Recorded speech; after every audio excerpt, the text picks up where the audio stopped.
संजय गांधी निराधार योजनेच्या सानुग्रह अनुदानात वाढ होण्यासाठी शासन स्तरावर पाठपुरावा करण्याचं आश्वासन खासदार धैर्यशील माने यांनी दिलं।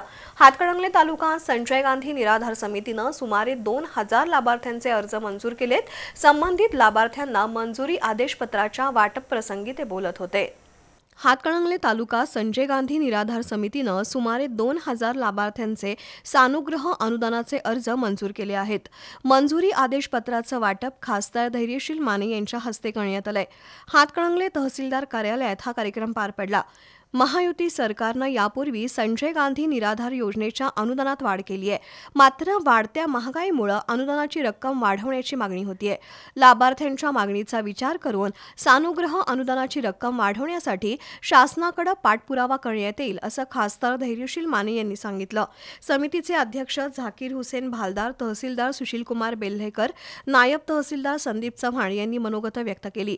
यावेळी अरुण पाटील, संभाजी पवार, यासीन मुजावर, रमेश घोरपडे, शकील जमादार, संजय देसाई, दौलत पाटील, संदेश भोसले, अमोल गावडे, बाळासाहेब गायकवाड, कविता सूर्यवंशी, सुदाम इंगवले, तानाजी ढाले उपस्थित होते।